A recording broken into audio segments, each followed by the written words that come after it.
Le Conseil des ministres s'est réuni ce jour du mercredi 16 septembre 2009 au palais de la présidence de la République sous la présidence du chef de l'État, son Excellence Faure Eswazimana Gnassingbé. Au cours des travaux, le Conseil a examiné et adopté un avant-projet de loi, des projets de décret et écouté des communications. L'avant-projet de loi, présenté par le ministre d'État, ministre de la Santé, modifie la loi numéro 2005-012 du 14 décembre 2005 portant protection des personnes en matière du VIH-Sida.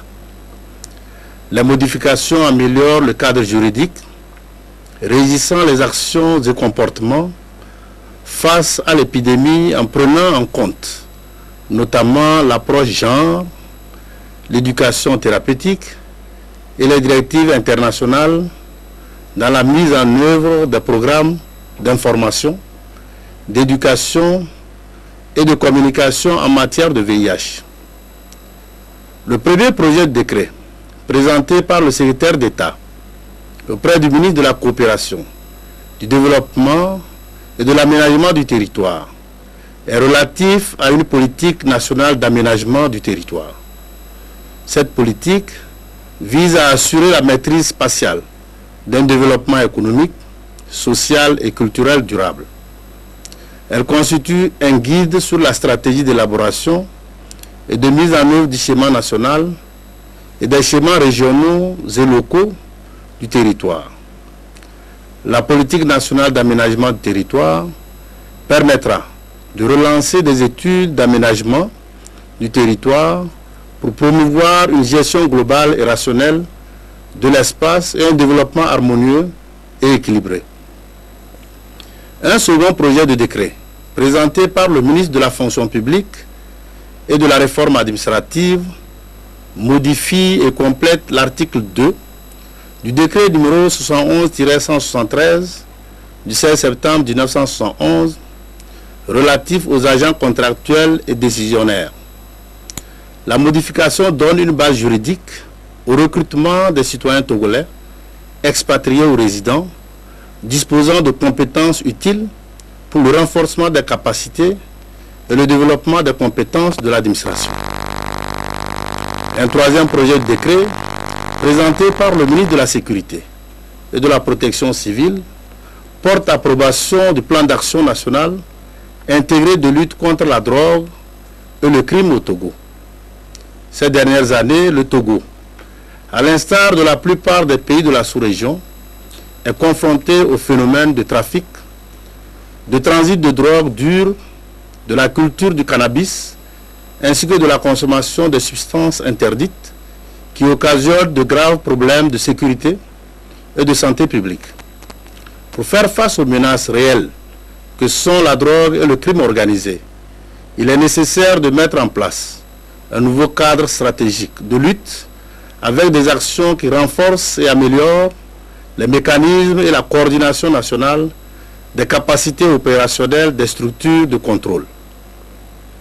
Le Conseil des ministres a ensuite écouté une communication du ministre du Tourisme relative à la situation du secteur touristique.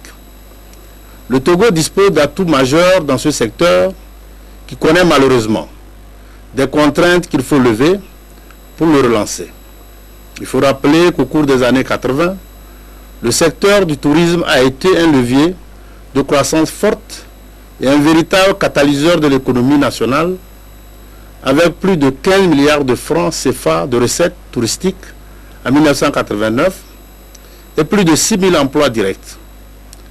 Les troubles sociopolitiques des années 1990 ont particulièrement marqué ce secteur qui a connu une baisse drastique de fréquentation des hôtels, une dégradation des infrastructures hôtelières et des sites touristiques, une diminution des emplois des entreprises et la fermeture de certaines d'entre elles.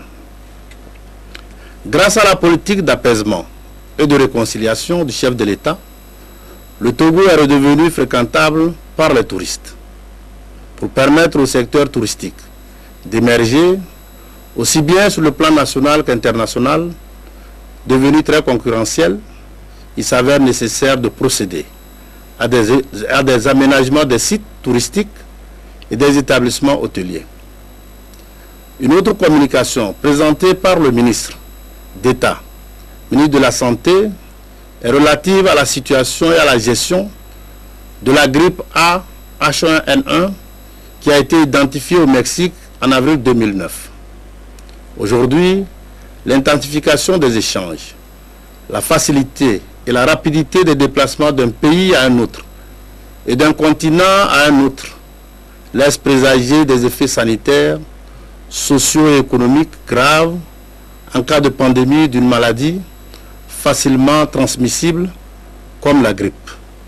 Le chef de l'État a instruit le gouvernement pour renforcer le dispositif de surveillance à tous les niveaux afin de préserver le pays de l'introduction du virus AH1N1 ou de limiter sa propagation.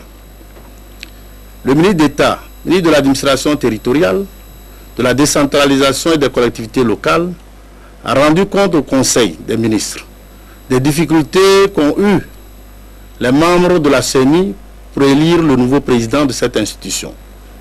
À cet effet, le chef de l'État a réaffirmé son engagement à aider la CENI à assurer et assumer pleinement ses missions et charges dans la gestion du processus électoral conformément au code électoral et à son règlement intérieur pour des élections démocratiques, pacifiques et transparentes.